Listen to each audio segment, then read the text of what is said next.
Hello students, कैसे हैं आप। तो चलिए शुरू करते हैं हम अपना आज का next lecture digestion and absorption पर। और आज का टॉपिक है टीथ।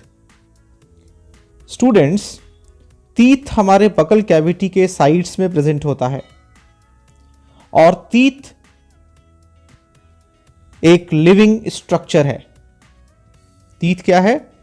टीथ एक लिविंग स्ट्रक्चर है। और अगर हम वर्टिब्रेट्स में टीथ के एम्ब्रियोनिक ओरिजिन की बात करेंगे, अगर हम टीथ की वर्टिब्रेट्स में एम्ब्रियोनिक ओरिजिन की बात करें कि जो टीथ है वर्टिब्रेट्स में, डिफरेंट टाइप ऑफ वर्टिब्रेट्स में, वो किस एम्ब्रियोनिक लेयर से डेवलप होता है, तो अगर हम देखते हैं तो हमें पता चलेगा कि वर्टिब्रेट्स में एम्ब्रियोनिक ओरिजिन के बेसिस पर जो टीथ है वो दो पार्ट में डिवाइड किया गया है। अगर टीथ का डेवलपमेंट एक्टोडर्म से आता है, अगर टीथ का डेवलपमेंट एक्टोडर्म से होता है तो वो फॉल्स टीथ है, उसको फॉल्स टीथ की कैटेगरी में रखते हैं। अगर टीथ का जो डेवलपमेंट है वो एक्टोडर्म से हो रहा है, जर्मिनल लेयर से, तो उसको फॉल्स टीथ के कैटेगरी में रखते हैं। और हम इसको कभी कभी एक्टोडर्मल टीथ भी कह सकते हैं, कभी हम इसको ईपीडर्मल टीथ भी कहते हैं, और कभी कभी हम इसको हॉर्नी टीथ भी कहते हैं। कौन से टीथ को? जो फॉल्स टीथ है, जो एक्टोडर्म से डेवलप हुआ है। इसका मतलब कि बचे एंडोडर्म से ओरिजिन नहीं हुई है, अब बच गए मीजोडर्म। तो मीजोडर्म और एक्टोडर्म दोनों, मीजोडर्म और एक्टोडर्म, ये दोनों से टीथ का डेवलपमेंट अगर होता है वर्टिब्रेट्स में, एंडोडर्म से नहीं है, तो एक्टोडर्म और मीजोडर्म, उसको बोलते हैं ट्रू टीथ। ओके, तो वर्टिब्रेट्स में एम्ब्रियोनिक ओरिजिन के हिसाब से टीथ को हम फॉल्स टीथ और ट्रू टीथ में कैटेगराइज करते हैं। तो चलिए मूव करते हैं हम अपनी नेक्स्ट स्लाइड के तरफ और देखते हैं कि हमारे नेक्स्ट स्लाइड में क्या है। तो यहां पर इस स्लाइड में मैंने आपको कुछ एग्जाम्पल्स दिए हैं। आपको मैंने फॉल्स टीथ और ट्रू टीथ का एग्जाम्पल्स दिए हैं। फॉल्स टीथ आपके टैडपोल लार्वा का में जो 3 टीथ होगा वो फॉल्स टीथ है। प्रोटोथीरियन मैमल्स, आप जानते हो कि प्रोटोथीरियन मैमल्स दो तरह के हैं, प्रोटोथीरियन, यूथीरियन। तो प्रोटोथीरियन मैमल्स और यूथीरियन मैमल्स में ट्रू होता है, ऐसे याद रखिए, यू मतलब ट्रू, तो यूथीरियन मैमल्स में ट्रू टीथ आ जाएंगे। फिशेज में, एम्फीबियंस में, रेप्टाइल्स में, फिशेज में, एम्फीबियंस में और रेप्टाइल्स में ये होते हैं ट्रू टीथ। और आपके एम्फीबियंस यानी टैडपोल लार्वा ऑफ फ्रॉग में, साइक्लोस्टोम्स में, ये एक्वेटिक ऑर्गेनिजम्स हैं, और प्रोटोथीरियन मैमल्स में होते हैं फॉल्स टीथ। ओके, सो ये टीथ, फॉल्स टीथ और ट्रू टीथ के एग्जाम्पल्स थे। चलिए देखते हैं, अपनी नेक्स्ट स्लाइड की तरफ बढ़ते हैं। स्टूडेंट्स, अब हम टीथ के डिफरेंशिएशन की बात करते हैं, टीथ के डिफरेंशिएशन की बात करेंगे। अगर हम टीथ के डिफरेंशिएशन को देखें तो टीथ तो वैसे बहुत सारे डिस्टिंग्विश्ड किया गया है। आज हम जो इस स्लाइड में देख रहे हैं, ये टीथ का डिफरेंशिएशन मॉर्फोलॉजी के बेसिस पर किया गया है। मॉर्फोलॉजी तो आप समझते होंगे ना, फॉर्म, ठीक है, स्ट्रक्चर फंक्शन के बेसिस पर टीथ को हमने डिफरेंशिएट किया है। कुछ ऐसे ऑर्गेनिजम्स हैं जिनमें जो टीथ है ना, सब एक जैसे दिखते हैं, they all look very similar, एक जैसे दिखते हैं बिल्कुल, उसको कहते हैं स्ट्रक्चरल सिमिलैरिटी। और साथ ही साथ उनके सबके फंक्शन एक ही होते हैं, सबके फंक्शन एक ही होते हैं। जितने भी टीथ होते हैं ऑर्गेनिज्म में, वो सब के सब क्या होते हैं? सिमिलर, सबके सब सिमिलर हैं, structurally as well as functionally. तो फ्रेंड्स, होमो वर्ड यूज किया जाता है, एक वर्ड यूज किया जाता है होमो। होमो मतलब होता है सिमिलर, होमो हेटेरो, तो homo word is used like similar. And if you say hetero, अगर हम हेटेरो वर्ड यूज करते हैं तो हेटेरो मतलब होता है डिफरेंट। तो यहां से आप याद रखिएगा कि होमो और हेटेरो, और डोंट वर्ड टीथ के लिए यूज किया ही जाता है। तो अगर जिस भी ऑर्गेनिज्म में उसके सारे टीथ स्ट्रक्चरली और फंक्शनली क्या हो, सेम, सिमिलर हो, उसको बोलते हैं होमोडोंट। और अगर वो डिफरेंट हो तो उसको बोलते हैं हेटेरोडोंट, उसको हेटेरोडोंट कहते हैं। तो ये दो तरह के आपके मॉर्फोलॉजी के बेसिस पर 2 टाइप्स ऑफ टीथ हो गए। नेक्स्ट स्लाइड में देखते हैं क्या है। एग्जाम्पल्स दिया है मैंने नेक्स्ट स्लाइड में आपके लिए होमोडोंट और हेटेरोडोंट का एग्जाम्पल दिया है, आप इस एग्जाम्पल्स को अच्छे से याद कर लेंगे। देखिए वर्टिब्रेट्स में जो है वो होमोडोंट टीथ पाया जाता है और वर्टिब्रेट्स में हेटेरोडोंट टीथ भी है, लेकिन it is just specific to all mammals. जो हेटेरोडोंट टीथ है ये सिर्फ मैमल्स, ऑल मैमल्स सारे मैमल्स में प्रेजेंट होगा heterodont teeth, that is which will have different structure and different function. Like example हमारे पास है वो है metatherian mammals and eutherian mammals, दोनों यहाँ पर दोनों हैं। जैसा कि हमने देखा था कि फॉल्स टीथ और ट्रू टीथ, तो ट्रू टीथ सिर्फ यूथीरियंस में होता है, लेकिन हेटेरोडोंट जो है वो सारे मैमल्स में, याद रखिए सारे मैमल्स में हेटेरोडोंट टीथ होता है। हम बात करें अगर वर्टिब्रेट्स की, तो वर्टिब्रेट्स में कुछ ऐसे ग्रुप हैं जिनमें होमोडोंट टीथ होता है, लेकिन मेटाथीरियंस को छोड़कर, एक्सेप्ट मेटाथीरियंस एंड यूथीरियंस, ठीक है, क्योंकि मेटाथीरियंस और यूथीरियन मैमल्स का तो हेटेरोडोंट होता है ना, तो जितने मैमल्स हैं वो सब तो वर्टिब्रेट्स में आएंगे।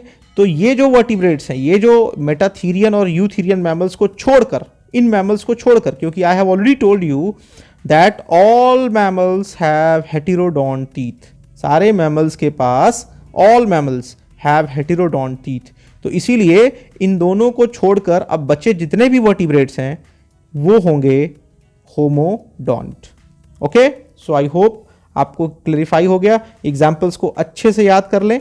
ओके, अब हम बढ़ते हैं अपने नेक्स्ट स्लाइड की तरफ, और यहां पर हम देख पा रहे हैं कि हमें 4 तरह के टूथ दिखाए गए हैं, 4 टाइप्स ऑफ टूथ दिखाए गए हैं। तो students, we have 4 type of tooth as a mammal and as a human being.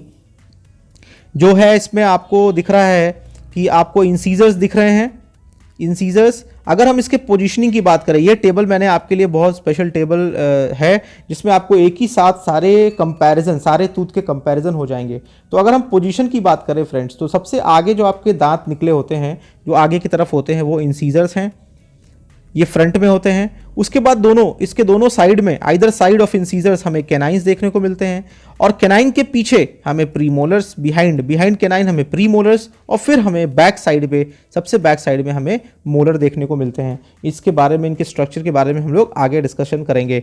अगर हम शेप के बारे में देखें, तो शेप ऑफ टूथ के बारे में अगर देखें इन चारों में, तो भी हमें डिफरेंसेस नजर आ रहे हैं। इसके जो एज है वो बहुत शार्प होती है, the edges of the incisors are very sharp. इसको बोलते हैं चिशल शेप्ड, ऐसे शेप को जिसके एज बहुत शार्प हो उसको बोलते हैं चिशल शेप्ड। तो जो इंसीजर है वो चिशल शेप्ड की होती है। और अगर हम बात करें कैनाइंस की, तो कैनाइंस जो हैं वो बहुत पॉइंटेड होते हैं, they are very pointed, canines are very very pointed, ठीक है, ये पॉइंटेड होते हैं, pointed more than the incisors. Then if you talk about premolars, अगर हम प्रीमोलर्स की बात करें, तो प्रीमोलर्स में फ्रेंड्स हमको 1 या 2 रूट्स देखने को मिलते हैं। रूट्स क्या होते हैं आगे मैं आपको बहुत क्लियर कर दूंगा अभी कि रूट्स क्या होते हैं। कस्प होता है कि कुछ उभरा हुआ स्ट्रक्चर, कुछ प्रोजेक्टेड स्ट्रक्चर होता है, तो इसमें 2 कस्प जनरली पाए जाते हैं, प्रीमोलर्स में 2 कस्प पाए जाते हैं। अब हम अगर बात करते हैं मोलर्स की, तो फ्रेंड्स इसमें 4 to 5 कस्प देखने को मिलते हैं। जैसे ये कुछ ऐसे प्रोजेक्शंस होते हैं, 1, फिर इधर होगा 2, फिर 3, फिर 4, ये ऐसे प्रोजेक्शंस होते हैं हमारे टूथ में, उसी को कस्प्स कहते हैं। ये कस्प्स हैं, this is a cusp. So in molars it is 1, 2, 3, 4 कस्प्स हो सकते हैं, 4 से 5 हो सकते हैं।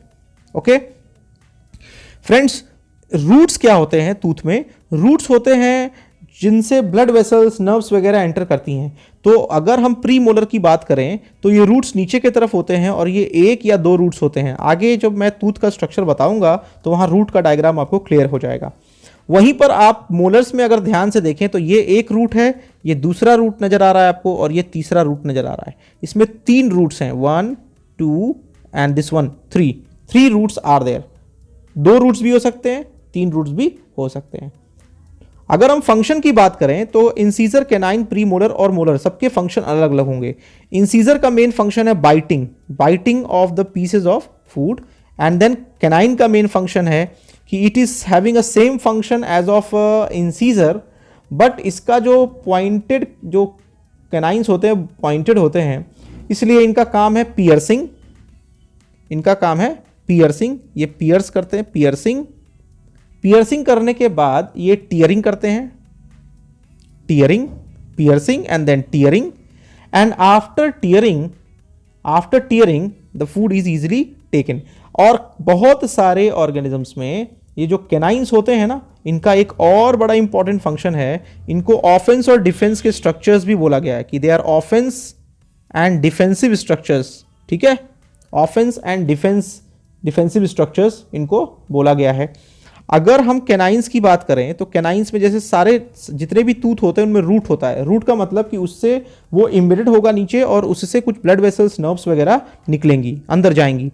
तो इस कैनाइंस की अगर हम बात करें तो कैनाइन में अगर आपसे पूछा जाए कि कितने रूटेड होता है, ये सिंगल रूटेड कैनाइन जो होता है वो सिंगल रूटेड होता है, सिंगल रूटेड। और अगर आपसे पूछा जाए कि ये कस्प्स कितने होते हैं, इसमें क्या कस्प्स होते हैं, तो आप कहेंगे यस, इसमें कस्प्स होते हैं, कैनाइंस में भी कस्प होते हैं, और इसको हम मोनोकस्पिड कह सकते हैं क्योंकि इसमें एक कस्प होता है। तो इसको हम मोनोकस्पिड कह सकते हैं क्योंकि इसमें एक कस्प्स होते हैं, एक प्रोजेक्टेड आपको स्ट्रक्चर दिखाई देगा। ठीक है, क्लियर है। आगे चलते प्रीमोलर्स के बारे में डिस्कशन करते हैं। तो प्रीमोलर्स के फंक्शन को अगर देखा जाए तो प्रीमोलर का वैसे तो फंक्शन जो है बेसिकली क्रशिंग भी है। इसका जो फंक्शन है वो क्रशिंग है, मेनली क्रशिंग है इसका फंक्शन प्रीमोलर्स का, टू क्रश द फूड, और फिर उसको ग्राइंड करना। क्रश करना मतलब उसको फोड़ देना, फिर उसको ग्राइंड करना। ग्राइंड करना एक दूसरा उसका फंक्शन हो गया, that is grinding the food. Tearing शायद नहीं कहना चाहिए, तो टीयरिंग आप इसको मत देखिए, लेकिन क्रशिंग आप याद रखिए, टीयरिंग मत याद रखिए। क्रशिंग एक नया जो मैंने आपको बताया है, crushing, then grinding the food, and then lastly they also help in chewing. चबाने के काम में भी आते हैं, चिविंग करने के काम में भी आते हैं, दे help in chewing. Okay, clear है। ओके, अब इनमें कितने रूट होते हैं और कितने कस्प्स होते हैं वो तो मैंने आपको बता दिया। इनमें रूट्स तो जनरली 1 होते हैं, 2 भी हो सकते हैं, और कस्प्स भी इसमें 2 होते हैं। कस्प जो होते हैं 2 पॉइंटेड स्ट्रक्चर्स आपको ऊपर की तरफ दिखेंगे, 2 कप लाइक स्ट्रक्चर्स दिखेंगे, तो इसमें 2 कस्प्स होते हैं। नेक्स्ट, अगर हम मोलर्स के फंक्शन की बात करें तो मोलर का फंक्शन जो है वो वही ग्राइंडिंग है, एंड ग्राइंडिंग और चबाना भी है। सेम फंक्शन है जो प्री मोलर का है, वही मोलर का भी फंक्शन है। So I hope you understood about your different types of teeth. Moving to our next slide. Okay, now we have another differentiation of our teeth. So one differentiation we saw on the basis of morphology, and now the next differentiation is on attachment. हमारा जो next differentiation है वो attachment के basis पर है कि attachment के basis पर teeth जो हैं वो कितने types के हैं। तो हम पहले एक डायग्राम को देखते हैं और फिर हम इस पर वापस लौटेंगे। तो हम पहले डायग्राम की तरफ बढ़ते हैं जिससे आपको क्लियर हो जाएगा। स्टूडेंट्स, ये मैंने एक बहुत ही रफ स्केच आपके लिए बनाया है जिसमें मैं आपको ये बताना चाहता हूं कि आप देख सकते हो कि आपका जॉ बोन होता है जिसमें आपके माउथ में जॉ बोन्स होते हैं, ये जॉ बोन्स हैं। और जो टीथ है, कुछ ऐसे ऑर्गेनिजम्स होते हैं जिनके जो टीथ होते हैं ना, इस जॉ बोन के सरफेस पर प्रेजेंट होते हैं। देखो ये जॉ बोन है, मान लो ये जॉ बोन है, तो इसके ये जो सरफेस है ना, सरफेस पे सिर्फ टीथ प्रेजेंट होगा। ऐसे ये सरफेस पे प्रेजेंट है, सिर्फ अंदर तक नहीं प्रेजेंट है। It's only found on the surface. The teeth is present on the surface. They are attached on the free surface. Okay. And the examples, इसके examples कौन से हैं? शार्क, फ्रॉग, इनके जो भी दांत होते हैं ना वो जॉ बोन के सरफेस पे प्रेजेंट होते हैं। तो इसके लिए एक टर्मिनोलॉजी दी गई, एक टर्मिनोलॉजी दी गई, इसको हम बोलते हैं एक्रोडोंट। तो एक्रोडोंट टीथ वो होते हैं which are present freely on the surface and they are not embedded in the jaw bones. तो इसीलिए ये जो टीथ होते हैं, चूंकि ये सरफेस पर, फ्री सरफेस पर होते हैं, इसलिए ये टूट जल्दी जाते हैं। ठीक है, क्लियर है। अब मूव करते हैं अपने नेक्स्ट मॉड्यूल की तरफ और देखते हैं कि 2 अलग तरह के बीच जो है टीथ प्रेजेंट हैं on the basis of attachment. So let us see Moving to our next slide, here I have shown you again the diagrammatic view of other type of teeth on the basis of attachment. तो हमारा जो दूसरा acrodont के बारे में तो मैंने आपको बता दिया. अब नेक्स्ट आप एक ये टीथ देख सकते हो, ये जॉ बोन है, this is a jaw bone. और ये जो टीथ है इसका जो रूट आपको दिख रहा है, यानी थोड़ा सा हल्का सा जो इसका हिस्सा है वो जॉ बोन के अंदर तक गया है. ठीक है, जो इसका हिस्सा आपको दिख रहा है वो रूट जो है वो हल्का सा अंदर गया है, तो इसको बोलते हैं प्लूरोडोंट. प्लूरोडोंट बोला जाता है. The teeth are attached to the inner side of jaw bone by their base as well as one side. ठीक है, ठीक है, क्लियर है. ये जो प्लूरोडोंट टीथ होते हैं इनमें जो टीथ की अटैचमेंट होती है, that the teeth is attached to the inner side of the jaw bone. ये इनर साइड हो गया जॉ बोन का, inner side of the jaw bone by their base, अपने बेस और अपने साइड, एक साइड से. ठीक है, by their base as well as one side. तो ये जो टीथ हैं ये बेस से और एक साइड से अटैच्ड होंगे, वन साइड और बेस से अटैच्ड होते हैं, तो इसको बोलते हैं प्लूरोडोंट टीथ. नेक्स्ट टीथ आपको दिख रहा है, ये दोनों थीकोडोंट टीथ कहे जाते हैं. तो थीकोडोंट टीथ में एक खास बात होती है कि इनके जो रूट्स होते हैं वेल डेवलप्ड होते हैं. इनके रूट्स वेल डेवलप्ड नहीं होते, इनमें रूट्स होते ही नहीं है. तो इनके जो रूट्स होते हैं, ये देखो आपको रूट्स दिखाया है मैंने डायग्राम में, तो इनके जो रूट्स होते हैं ये वेल डेवलप्ड होते हैं. और ये जॉ बोन जो है उसके अंदर एक सॉकेट प्रेजेंट होता है. जॉ बोन में सॉकेट्स प्रेजेंट होते हैं. आपको दिख रहा होगा ये ऐसा, ये मान लीजिए जॉ बोन है तो ये ऐसे एक सॉकेट है, दिस इज द सॉकेट, ये सॉकेट है. तो इस सॉकेट को एल्वियोलाई कहते हैं. इस सॉकेट को, जो जॉ बोन में ये सॉकेट है, इसको हम क्या कहते हैं, एल्वियोलाई. इन सॉकेट्स को हम कहते हैं एल्वियोलाई. यहाँ पे मैंने मेंशन किया है, देखिए alveoli. Alveoli is the sockets in the jaw bone. They are also known as, इनको हम एक और नाम से जानते हैं और उसको बोलते हैं थीका. थीका उसको बोलते हैं थीका, THECA, थीका बोला जाता है. तो आप देखिए ऐसे टीथ को इसीलिए थीकोडोंट से याद रखिएगा, थीकोडोंट. ठीक है, तो तीन तरह के अटैचमेंट के बेसिस पर हमारे दांत हो गए, acrodont, pleurodont and thecodont. Thecodont में वेल डेवलप्ड रूट्स होते हैं और साथ ही साथ ये जो थीकोडोंट टीथ होता है ये इम्प्लांटेड होता है इन दीज सॉकेट्स. ये देखिए ये जॉ बोन के अंदर इम्प्लांटेड है. ये जॉ बोन के अंदर कितना इम्प्लांटेड है आप देख सकते हो. ये तो इम्प्लांटेड है ही नहीं, ये तो सरफेस पे प्रेजेंट होता है. तो इस बेसिस पर टीथ जो हैं वो तीन तरह के हो गए on the basis of attachment, acrodont, pleurodont and thecodont, and I have already written some examples for you. इसका एग्जाम्पल ऑलरेडी मैंने बता दिया आपको. प्लूरोडोंट में आपको यूरोडिल्स और लिजर्ड्स आते हैं. फिर थीकोडोंट में आपके जो मैमल्स हैं, थीकोडोंट में ये जो मैमल्स हैं, मैमल्स का एक कैरेक्टरिस्टिक फीचर है. थीकोडोंट जो टीथ है ना, ये मैमल्स का एक बहुत ही अच्छा कैरेक्टरिस्टिक फीचर है. जो मैमल्स होते हैं उनमें थीकोडोंट टीथ प्रेजेंट हैं. तो it's one of the very very important characteristic feature of the mammals. Okay, then moving back to our slide. Okay, this was the slide which I wanted to show you at the last, and this is all about the same thing. क्या कि attachment के basis पर acrodont, pleurodont और thecodont, और यहाँ मैंने आपको इसको किस बेसिस पर हम तीन टर्म देते हैं ये डिस्क्राइब किया है और बता भी दिया है. तो हम जल्दी से चलते हैं अपने नेक्स्ट स्लाइड के तरफ और देखते हैं कि आगे हमें क्या पढ़ना है. Okay, now another 3 types of teeth. देखो टीथ का कितना डिफरेंशिएशन है. पहला डिफरेंशिएशन मॉर्फोलॉजी पर था, दूसरा मैंने आपको अटैचमेंट पे बताया, तीसरा जो अटैचमेंट है, तीसरा जो डिफरेंशिएशन है वो रिप्लेसमेंट पर है.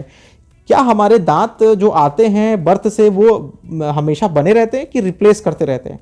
तो फ्रेंड्स, कुछ ऐसे ऑर्गेनिजम्स हैं जिनमें जो टीथ है ना वो उनके लाइफ टाइम में इनडेफिनिट नंबर में आता जाता रहता है. Indefinite number of times during life, उनके पूरे लाइफ टाइम में कई बार आते हैं. उनके दांत रिप्लेस होते रहते हैं. रिप्लेस, मान लीजिए बर्थ के समय आए, फिर रिप्लेस हो गए कुछ समय के बाद, फिर रिप्लेस हो जाएंगे कुछ समय के बाद. तो ये चलता रहता है. तो पॉली मतलब क्या होता है? मल्टीपल. पॉली मतलब होता है मल्टीपल, और डोंट मतलब टीथ बताया था आपको. तो मल्टीपल रिप्लेसमेंट जहां पर होगी ना लाइफ टाइम में, उसको पॉलीफियोडोंट कहेंगे. डाई मतलब क्या होता है? 2 बार. मोनो मतलब क्या होता है? 1 बार. तो आप समझ गए कि पॉली मतलब जिनके लाइफ टाइम में मल्टीपल टाइम्स टीथ रिप्लेस हो. डाइफियोडोंट मतलब 2 बार आए.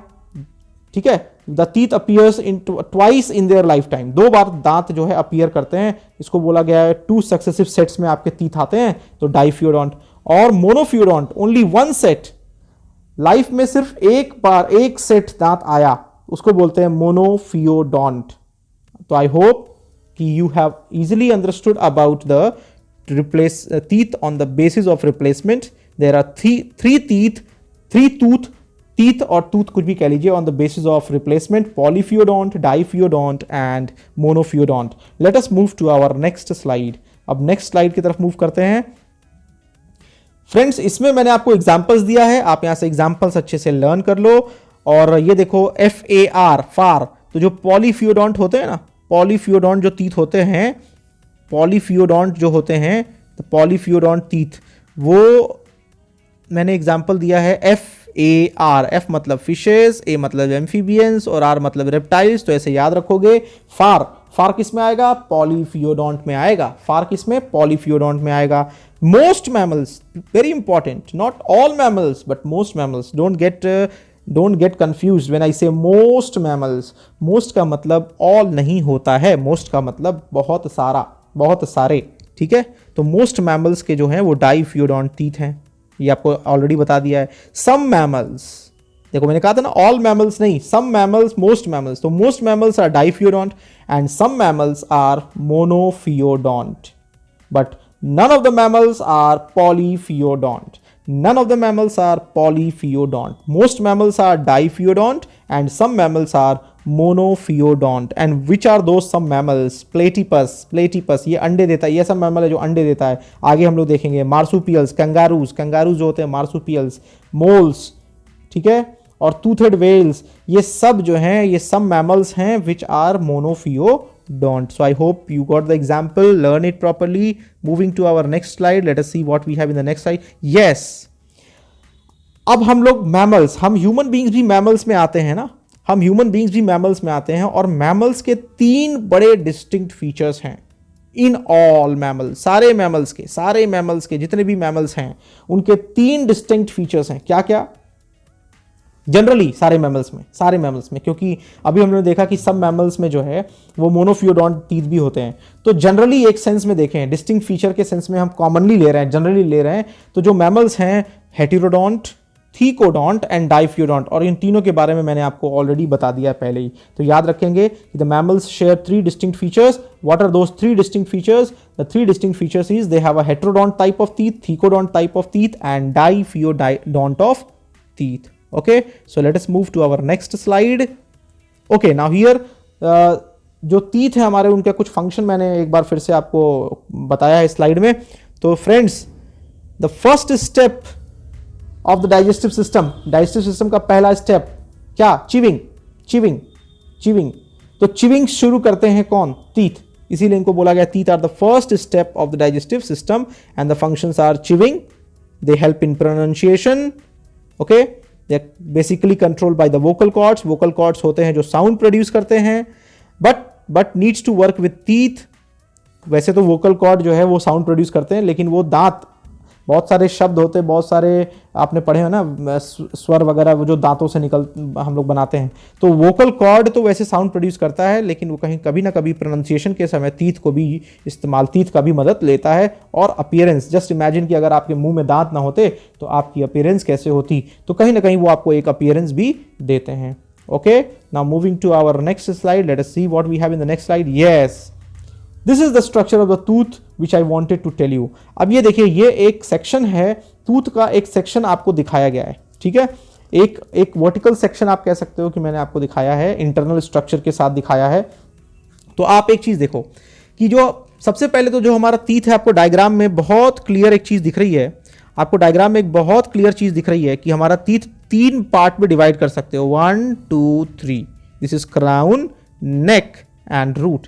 क्राउन किसको कहते हैं? क्राउन, सर, राजा के सर पर ताज होता है ना, तो क्राउन किसको कहते हैं? क्राउन कहते हैं उस हिस्से को जो एक्सपोज्ड हो, जो दांत का हिस्सा एक्सपोज्ड होता है उसको क्राउन कहते हैं, ठीक है ना, समझ में आ गया? क्राउन किसको कहते हैं? The external exposed part of teeth, external exposed part of teeth को क्राउन कहते हैं। साथ ही साथ इसका कलर आपसे पूछें तो ये वाइट होता है, this is the white portion जो बाहर निकला होता है ना पूरा वो। और अगर आपसे एक चीज और पूछें तो आपको यह भी समझ में आएगा कि पूछना क्या है बता देता हूं। लॉन्गेस्ट हिस्सा दांत का, आपके लॉन्गेस्ट हिस्सा कौन सा है? वो है क्राउन का हिस्सा। दांत का वो हिस्सा जो आपके एक्सपोज्ड है, बाहर निकला हुआ है, वो लॉन्गेस्ट हिस्सा है क्राउन का, तो इसको मत भूलिएगा। Crown is the longest part of the teeth and it is the external exposed part of your teeth. ठीक है, चलिए नेक्स्ट क्या है? एक छोटा सा छोटा सा हिस्सा है, मिडिल हिस्सा। आप देखो ये नेक रीजन है, जो ये वाला रीजन है, आपको दिख रहा है कि ये जो क्राउन का हिस्सा, ये हल्का सा अंदर, यहाँ पर अंदर गया है, ये आपके गम से कवर्ड होता है। ये आपका गम क्या है? This is the gum which I have labelled here. आप देख सकते हो ये गम है ना, ये गम है। तो जो नेक का हिस्सा है, वो बहुत ही छोटा है, और ये जो गम है ये आपके नेक के जो हिस्सा है, ये वाला जो हिस्सा है, इसको गम ने कवर करके रखा है। ठीक है, it is covered by gum and it is the middle and the very small part.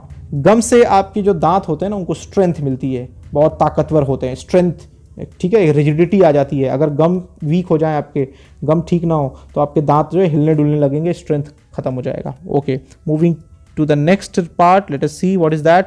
Coming to the next structure and that is the root. अब देखो यहां से लेके यहां तक जो आपको दांत दिख रहा है, ये दांत का जो हिस्सा आपको दिख रहा है वो अंदर की तरफ है ना, अंदर की तरफ है, ये अंदर की तरफ है, इसको बोलते हैं root. Inner portion of your teeth is the root. और ये जो inner portion of the teeth है, ये देखो, ये जॉ बोन आपको दिख रहा है, this is the jaw bone. और जॉ बोन के अंदर मैंने बताया था कि एक सॉकेट होता है ना, जॉ बोन के अंदर ये देखो सॉकेट दिख रहा है आपको, ये सॉकेट है। ये सॉकेट को क्या बोलते हैं? मैंने आपको ये भी बताया था, एल्वियोलाई कहते हैं। सॉकेट को क्या कहते हैं? एल्वियोलाई कहते हैं या थीका कहते हैं। तो ये जो आपका रूट है ना, ये इसी जॉ बोन के अंदर अटैच्ड है, इस जॉ बोन के अंदर अटैच्ड है। और ये जो आपका टूथ है और जॉ बोन के बीच में एक सीमेंटम, एक लेयर है जिसको हम कहते हैं सीमेंटम या सीमेंट आप कह लीजिए। तो मान लीजिए कि ये जॉ बोन है और ये टीथ है आपका, तो इन दोनों के बीच में जो है एक सीमेंटिंग मटेरियल होगा, जिससे आपका जो रूट है, आपके टूथ का जो रूट है, वो जॉ बोन के साथ प्रॉपरली बिल्कुल अच्छे से अटैच्ड रहेगा। ठीक है, क्लियर है? क्लियर? ओके, सो ये 3 हिस्से हैं आपके रूट के, सॉरी आपके टीथ के।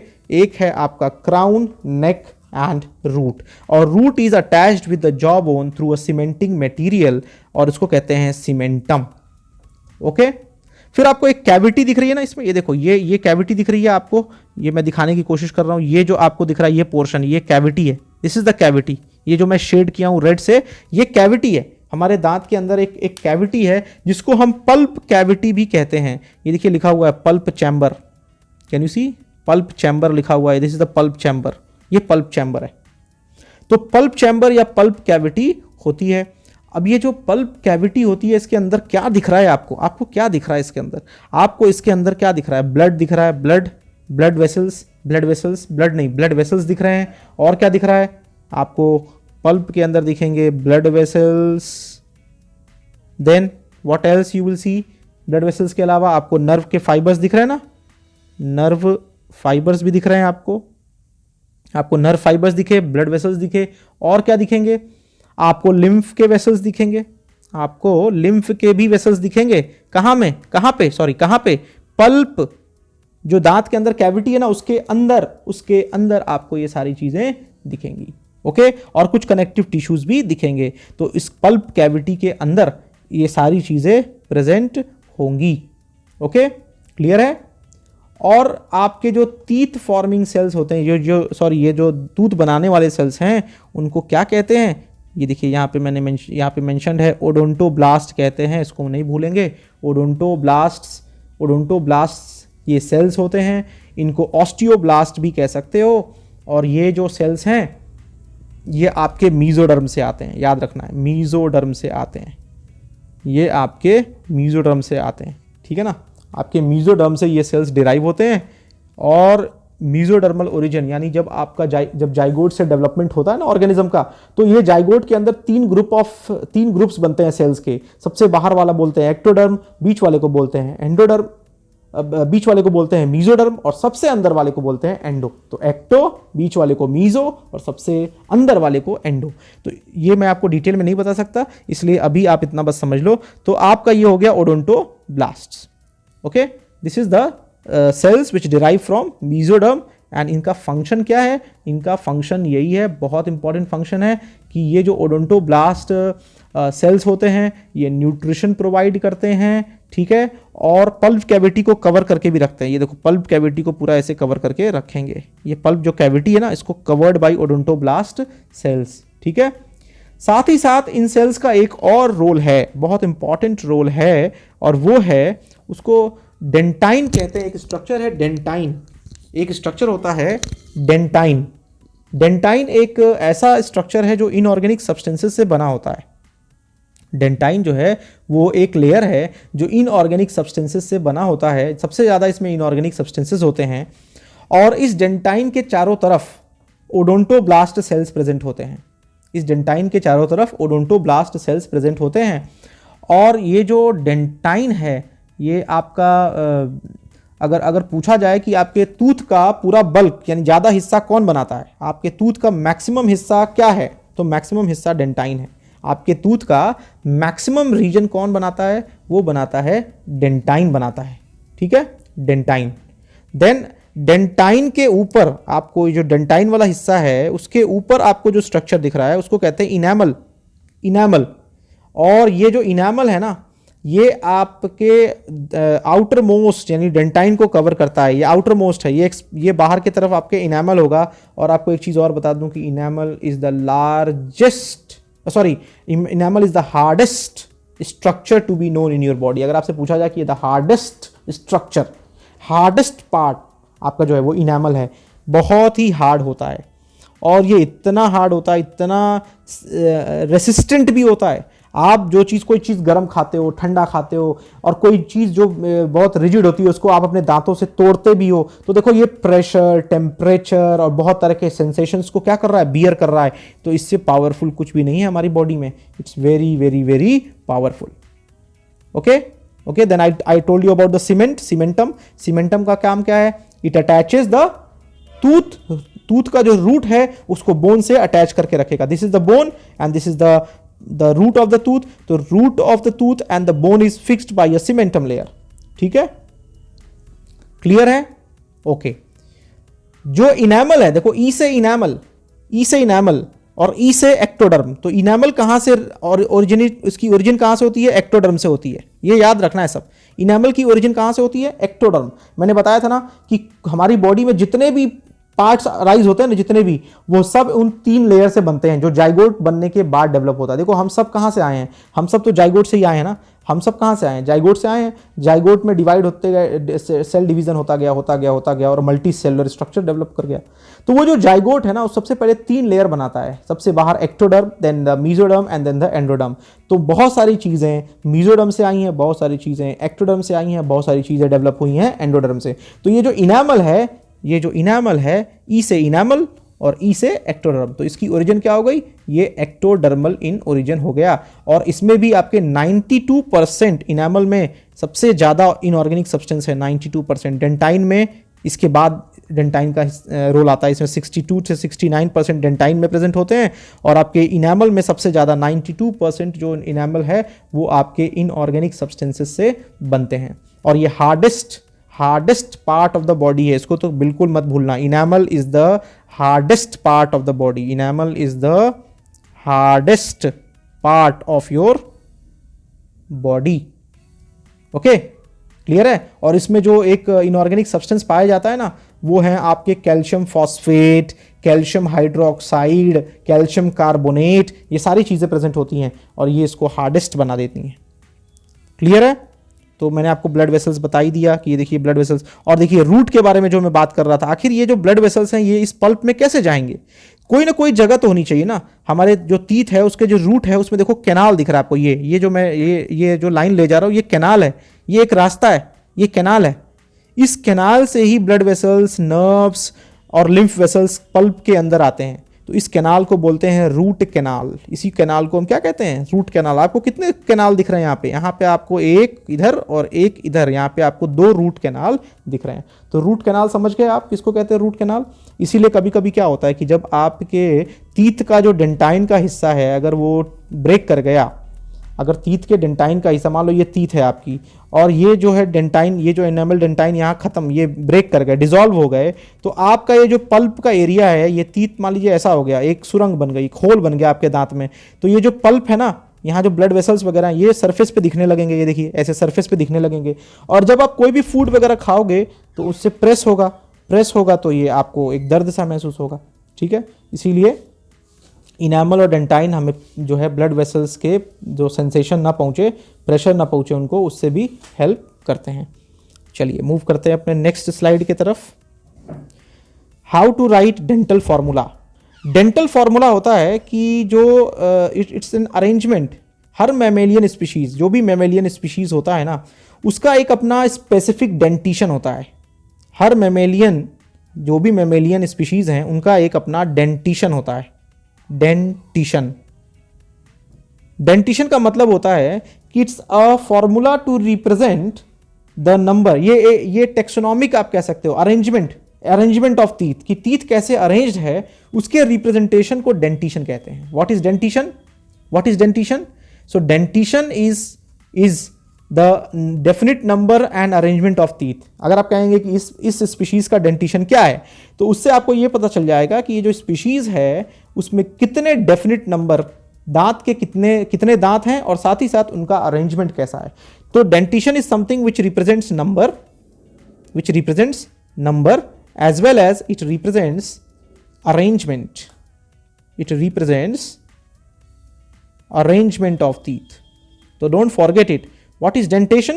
Dentition is the number and the arrangement of teeth which is represented by a formula. एक फॉर्मूला से रिप्रेजेंट करते हैं उस डेंटिशन को, उसी को बोलते हैं डेंटल फॉर्मूला।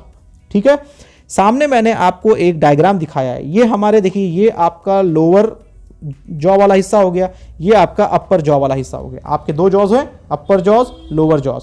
तो जो अपर जॉज वाले हिस्सा है इसको हमने 4 रीजन में बांटा है। ये 4 क्वाड्रेंट्स आपको दिख रहे हैं, 1 2 3 4। तो अगर हम अपने जॉज को, अपने पूरे जॉज को इस तरह 4 क्वाड्रेंट में बांट देते हैं, तो अगर हम ऊपर वाले जॉज को देखें, अपर जॉज को देखें, तो हमको इसमें 2, अगर यहाँ पे हमने इसको डिवाइड किया तो हमको एक लेफ्ट साइड और एक राइट साइड में हमको इसको डिवाइड कर देंगे, और नीचे वाले जो लोअर जॉज हैं उनको भी लेफ्ट और राइट डिवाइड कर देंगे। इस तरह से हमको क्या बनेंगे, देखिए अभी हमने कितने क्वाड्रेंट्स बना लिए? 4। पहले हमने अपर और लोअर जॉ को डिवाइड कर दिया, फिर हमने अपर जॉ में लेफ्ट और राइट करके डिवाइड कर दिया, लोअर जॉ में भी हमने लेफ्ट और राइट करके डिवाइड कर दिया। तो हमारे पास कितने क्वाड्रेंट्स बन गए? 1 2 3 4। Okay, got it. तो जब मैं आपको डेंटल फॉर्मूला समझाऊंगा और अरेंजमेंट बताऊंगा तो आप इस डायग्राम को अपने दिमाग में जरूर रखिएगा, तो आपको बहुत ईजिली समझ में आएगा। फ्रेंड्स, एक टीथ हम लोग सुनते होंगे तुम लोग, मिल्क टीथ, जो बच्चों में, किड्स में प्रेजेंट होता है, मिल्क टीथ कितने होते हैं वो मैंने आपको पहले ही बता दिया। कितने होते हैं? Incisor, canine, premolar and molar.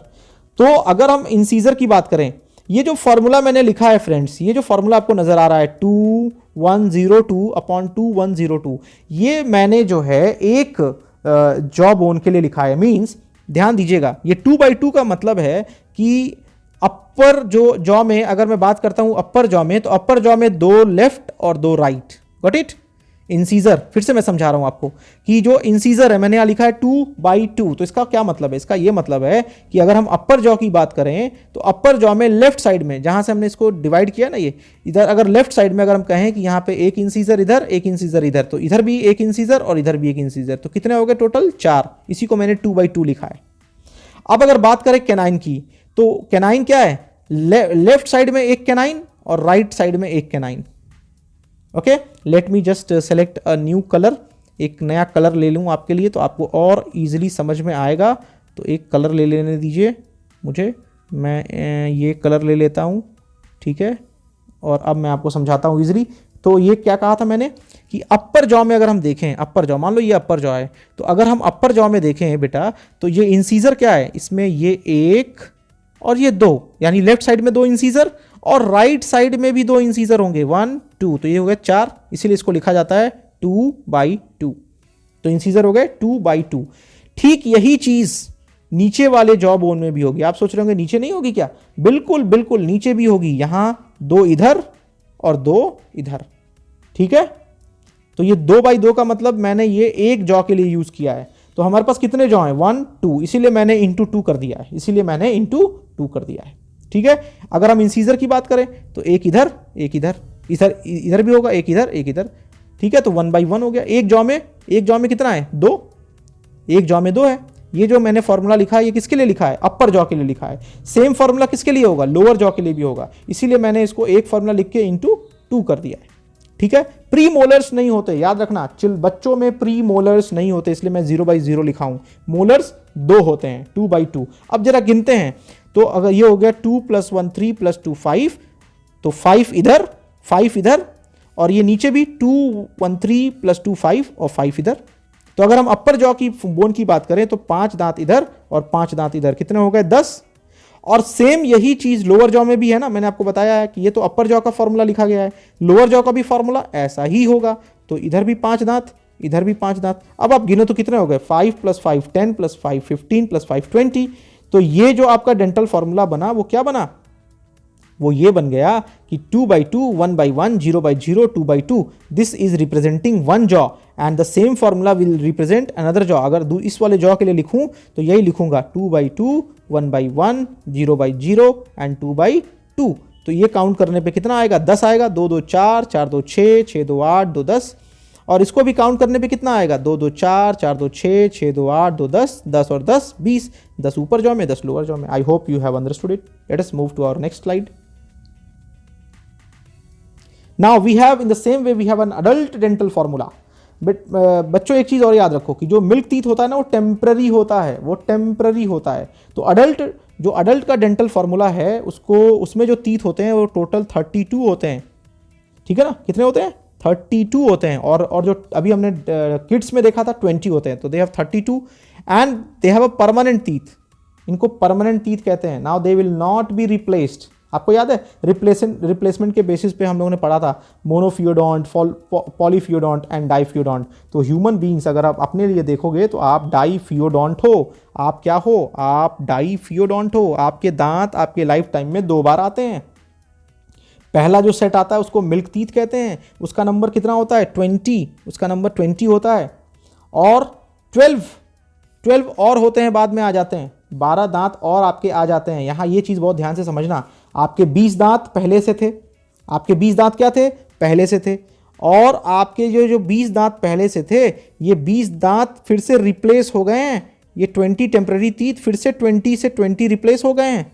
पहले 20 दांत थे, फिर कुछ एज के बाद 20 दांत थे वो गिरेंगे और उसकी जगह फिर 20 नए दांत आ जाएंगे। तो ये देखो कितने बार रिप्लेसमेंट हुआ आपके लाइफ में? 2 बार हुआ ना। 20 दांत पहले आए, 20 दांत गिर गए, फिर 20 दांत और आए। तो पहले 20 थे, गिरने के बाद उसी 20 दांत के 20 दांत और आ गए। उसको तो कितनी बार आपके लाइफ में ऐसा हुआ? दो बार हो गया ना। इसको बोलते हैं कि आपके लाइफ में 2 बार टीथ आते हैं। ये कितने होते हैं नंबर में? 20। आपका पूछा जाए कि आपका डाइफियोडोंट होता है वो कितने दांतों का होता है? 20। सिर्फ 20 टीथ आपके रिप्लेस होते हैं 20 से, 12 तो नए ऐड होते हैं। देखो बहुत बहुत क्लियर कट कॉन्सेप्ट होना चाहिए। 20 दांत आपके पहले से होते हैं और ये जो 20 दांत होते हैं वो रिप्लेस होते हैं 20 से दोबारा। तो दोबारा रिप्लेस हुए तो ये क्या हो गया? डाइफियोडोंट। लेकिन 12 दांत ऐसे होते हैं जो आपके एक एज के बाद आते हैं और वो रिप्लेस नहीं होते हैं, वो 12 हैं। तो इस 32 में कितने डाइफियोडोंट हुए? 20। क्योंकि मिल्क टीथ 20 हैं और वो टेम्पररी होते हैं, वो गिर जाते हैं। गिरने के बाद जितने दांत गिरते हैं उतने ही दांत वापस आ जाते हैं। तो 20 हुए डाइफियोडोंट, यानी 2 बार। कौन से दांत आपके आए? 2 सेट्स में जो दांत आए वो कौन से आए? 20 वाले जो थे वो आए। तो 20 दांत आपके डाइफियोडोंट वाले हो गए। बचे जो नए 12 दांत वो सिर्फ आपके लाइफ में एक ही बार आते हैं और एक एज के बाद आते हैं, उसको कहते हैं मोनोफियोडोंट। तो आपके 32 दांत में जो 20 दांत हैं, बहुत बहुत इंपॉर्टेंट कॉन्सेप्ट है, इस पे क्वेश्चंस भी आते हैं। तो 32 दांत में जो आपके 20 दांत हैं वो डाइफियोडोंट शो कर रहे हैं और जो बचे हुए 12 दांत हैं वो मोनोफियोडोंट शो कर रहे हैं। इस मोनोफियोडोंट में आपको फॉर्मूला याद आ रहा है किड्स का? क्या था? 2/2, 1/1, 0/0, 3 एंड 2/2। याद आ रहा है? 2/2, 1/1, 0/0, 2/2। ये था आपके डेंटल फॉर्मूला किड्स का। अभी अडल्ट का डेंटल फॉर्मूला जरा देखिए, आपको इसमें क्या दिख गया? इसमें प्री मोलर्स आ गए, वहाँ प्री मोलर्स नहीं थे, यहाँ प्री मोलर्स आ गए। जो किड्स थे उनमें प्री मोलर्स नहीं थे, इसमें प्री मोलर्स आ गए ना। अब ये जो प्री मोलर्स हैं ये कितने हैं? 2/2, यानी एक जॉ में कितने हैं? 4। तो 4 ऊपर वाले जॉ में और 4 नीचे वाले जॉ में, तो टोटल कितने हो गए? टोटल 12 में से 8 क्या हो गए? प्री मोलर्स हो गए। ये 12 जो आए हैं इसमें 8 क्या हो गए? प्री मोलर्स हो गए। अब जो एक एक दांत आपके मोलर्स वाले बढ़ गए, यानी अपर जॉ में 2 और लोअर जॉ में 2, अपर जॉ में 2 और लोअर जॉ में 2, तो 4 हो गए ना। तो 4 दांत आपके मोलर्स आ गए। समझ में आ रहा है? देखो किड्स का फॉर्मूला मैं लिख रहा हूँ, 2/2, 1/1, 0/0 एंड 2/2। तो ये 0 की जगह कितने आ गए? 3, 3/3 आ गए। यहाँ इस 0 की जगह कितने आ गए? 3/3 आ गए। और मोलर्स कितने थे किड्स में? मोलर्स थे 2/2। अभी अडल्ट्स में कितने आ गए? 3/3। अडल्ट्स में कितने आ गए? 3/3। तो आई होप कि आपको समझ में आ गया। ये क्वेश्चन बनता है इसलिए मैं आपको थोड़ा टाइम लेके समझाया कि जो 32 दांत हैं इसमें से 20 दांत तो पहले से थे, बाद में एक समय के बाद ये 20 के 20 दांत गिर जाते हैं और 20 नए आ जाते हैं। तो ये 2 बार हो गए ना रिप्लेस, तो इसको कहते हैं डाइफियोडोंट। तो 20 आउट ऑफ 32, 20 इज डाइफियोडोंट। और 12 दांत नए आते हैं, क्योंकि देखो प्री मोलर्स तो बच्चों में होते नहीं, आप में आ गए। कितने आए? 4 ऊपर वाले जॉ में और 4 नीचे वाले जॉ में, तो ये हो गया 8। और मोलर्स पहले 2-2 थे, अभी एक एक और बढ़ गए, तो ऊपर वाले जॉ में 2 हो गए, नीचे वाले जॉ में भी 2 हो गए। तो कितने हो गए टोटल? 4। तो 8 और 4 12 दांत आपके बढ़ गए। ओके, तो 20 मिल्क टीथ इन किड्स। बच्चों में जो 20 दांत होते हैं वो टेम्पररी होते हैं, उनको मिल्क टीथ कहते हैं। डेसिडुअस टीथ भी कहते हैं उनको, एक और नाम है उनका डेसिडुअस टीथ। ठीक है, they are replaced by another 20। ये जो 20 दांत हैं आगे जाकर ये रिप्लेस हो जाते हैं बाई अनदर 20 इन अडल्ट्स में। इसको बोलते हैं डाइफियोडोंट, इसीलिए 20 टीथ डाइफियोडोंट कहा जाता है। Moving to our next slide, let us see what is that. Yes, यहाँ पे मैंने आपको मिल्क टीथ के बारे में थोड़ा सा बताया है कि मिल्क टीथ को हम डेसिडुअस टीथ भी कहते हैं। ये बच्चों में निकलते हैं 6 मंथ से लेकर अबाउट 6 मंथ्स ओल्ड जो बच्चे होते हैं उनमें उस समय निकलना शुरू होते हैं। जब 6 महीने के लगभग हो जाते हैं तो आपके ये मिल्क टीथ धीरे धीरे ये निकल जाते हैं, और ये बच्चों में 1 साल से 7 से 8 साल तक रहते हैं। 7 से 8 साल तक ये मिल्क टीथ प्रेजेंट होते हैं। ठीक है, 7 साल तक 8 साल तक ये प्रेजेंट होते हैं, यानी 20 टीथ 6 महीने से निकलना शुरू, 6 मंथ के एज पर जब बच्चा 6 महीने का हो जाता है तब निकलना शुरू अराइज होते हैं, और प्रेजेंट होते हैं 1 साल से लेके 7 से 8 साल तक के बच्चों के बीच में ये इतने साल तक प्रेजेंट रहते हैं। ठीक है, इनमें प्री मोलर्स नहीं होते हैं, एब्सेंट होते हैं। और मोलर कितना होता है? मोलर्स कितने होते हैं? तो पहला मोलर, दूसरा मोलर, तीसरा मोलर्स। तो अगर हम अडल्ट्स की बात करें तो उनमें 3 मोलर्स हैं। लेकिन जो अगर हम किड्स की बात करें, बच्चों की बात करें, जो एक समय के बाद ये जो 20 टीथ आएंगे इसमें जो मोलर्स होंगे वो 3rd मोलर एब्सेंट होता है। ये याद रखना है, पहला मोलर दूसरा मोलर नहीं प्रेजेंट होगा, तीसरा मोलर एब्सेंट होगा। फॉर्मूला फिर याद करो, 2/2, 1/1, 0/0 एंड 2/2 विच इज जो अडल्ट्स में क्या फॉर्मूला हो जाता है? 2/2, 1/1 और 0 की जगह 2/2 और 2 की जगह 3 हो जाता है। तो एक बढ़ गया ना, तो वो 3rd मोलर है जो बढ़ गया, 3rd मोलर। ठीक है, तो 3rd मोलर इनमें प्रेजेंट एब्सेंट होता है, 3rd molar is absent. Adults में 3rd मोलर प्रेजेंट होता है। और आपको एक और चीज बता दूं, ये जो 3rd मोलर होता है ना, ध्यान से सुनो, ये जो 3rd मोलर होता है ये 17 से लेके 20 साल तक के एज में निकलता है। ये जो तीसरा मोलर होता है ना दांत, तीसरा मोलर दांत जो होता है ये 17 से लेके 20 साल के बीच में निकलता है, तब जाके आपके पूरे 32 दांत होते हैं।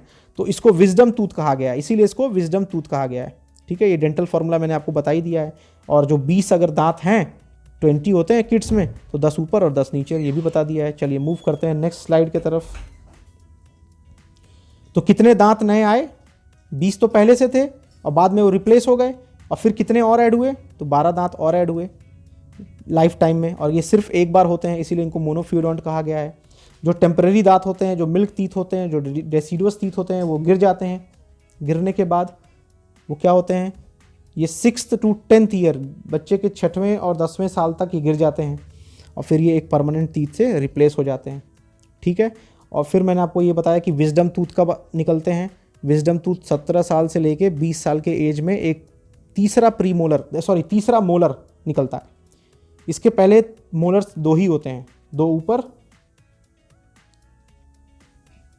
ठीक है। मोलर्स 2/2, ये आपके अडल्ट्स में जो मोलर्स होते हैं यानी 2/2 होते हैं। और जब ये 17 साल, 18 साल, 19 साल, 20 साल में जब आप पहुंचते हैं तो ये जो तीसरा मोलर होता है वो भी आ जाता है। पहले 2 ही मोलर होते हैं, तीसरा थर्ड मोलर भी आ जाता है, ठीक है। उसको विजडम टूथ कहा गया है, थर्ड मोलर को विजडम टूथ कहा गया, क्योंकि ये जो एज है 17 to 20, इस वजह से उसको विजडम टूथ कहते हैं। So that's all about the teeth. और ये सारी चीज़ें मैंने आपको बता दी। एक और चीज़ मैं बता दूं कि कौन सा ऐसा मैमल है जिसमें सबसे ज़्यादा दांत पाए जाते हैं। कौन सा ऐसा मैमल है जिसमें सबसे ज़्यादा दांत पाए जाते हैं, और उसका फॉर्मूला क्या है? 3/3, 1/1, 4/4 और 3/3। तो 3 3 6, 6 2 8, 8 4 12, 12 4 16, 16 3 19, 19 3 22, यानी 22 ऊपर वाले जॉ में और 22 नीचे वाले जॉ में। तो टोटल कितना हो गया? टोटल हो गया 44। टोटल कितना दांत हो गया? 44। इसी को हॉर्स और पिग में, ये एग्जाम्पल किस में? पिग में और हॉर्स में है कि मैक्सिमम जो टीथ हैं मैमल्स में वो हॉर्स और पिग में पाए जाते हैं, 44, ठीक है। So that's all about the lecture. Thank you very much, और हम लोग फिर मिलेंगे अपने नेक्स्ट लेक्चर में।